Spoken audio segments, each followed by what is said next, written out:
Human life is like a jigsaw puzzle. You're trying to fit every other piece in that one spot that's meant for God, that's supposed to fulfill you and be that trust and that connection that you've been looking for your whole life. You just didn't know it was there. Yeah, I crammed a lot of different things in that place because that's what I learned through all of my dysfunctions and the different things that I was taught in foster care. I know both of my biological parents. I was taken from them at a young age due to kind of a horrible situation. I started lost. I didn't know where I was going, how I was going to get there. I didn't know why. When you're in foster care without hope, with no direction, with no home to go home to, really you're looking for a place to belong. In foster care, all I had really to cling to is my brother and maybe my hopes and prayers, And at some point in foster care, they took my brother from me too. They split us up when we were 11. So I went into a really, really dark place. When I was adopted, I didn't trust anybody.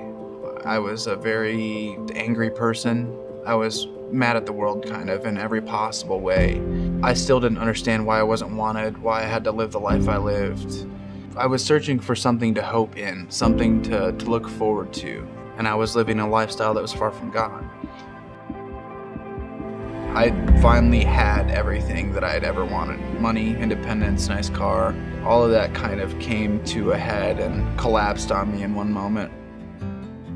August 16, 2022, I was stopped at a stoplight on my way home from work, and a kid who was texting and driving hit me with a 19-foot box truck. I was on the phone with my brother at the time. I remember looking up, and it was kind of like boom, and everything was in a haze because I had a massive concussion. I do remember the world was kind of spinning, and it took me a minute to realize I was still alive and to find my phone and let my brother, who I was on the phone with, know that I wasn't dead. It kind of shook my whole world because you can't plan that. My dream lifestyle was quickly fading away. My job fired me after a month of being off work, so I didn't have a job. My car was totaled, my savings account which disappeared. My girlfriend left me because I had nothing to offer, so it was kind of like my whole world flipped upside down. Everything that felt like it was finally falling into place was being ripped apart, and I didn't have hope. I kind of gave up at one point where I was just like, I can't do this. I can't survive like this anymore. I'd been doing it for over a year. I remember just dropping everything and saying, God, take this from me. But I remember thinking to myself, how could I ask God for anything after all the things I've done? How could I ask God for any help after all the ways that I've sinned against him? And he put the song Drops in the Ocean in my head, and it's a song I hadn't listened to in probably 7 or 8 years. The first words in that song are, I want you as you are, not as you ought to be. Won't you lay down your guard and come to me? And I remember hearing those words after thinking what I thought and saying what I said, and I started crying. Couldn't really fathom the fact that God still wanted me. I was done running at that point. I didn't have the energy to run anymore. I had been worn down to a place where I was ready to surrender. I got a message from my friend Chris Sunday. He reached out to me in a place where I was really at a low point, and I had nothing to offer. And I remember asking him if I could come to church with him, and he brought me to Frontline. And just walking in the door, sitting in a pew, really just listening. I wasn't singing the worship, was half listening to the message, if I'm being honest. I was just here.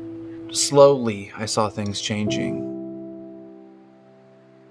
I have a newfound sense of hope for my life, whether it's hard or it's not.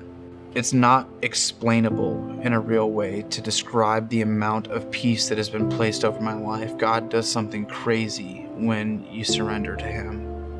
It's indescribable, really. The only way I or you or anybody will ever truly know the love of Jesus is just by reaching out. All he ever asks is for you to reach out your hand because he's waiting to grab it.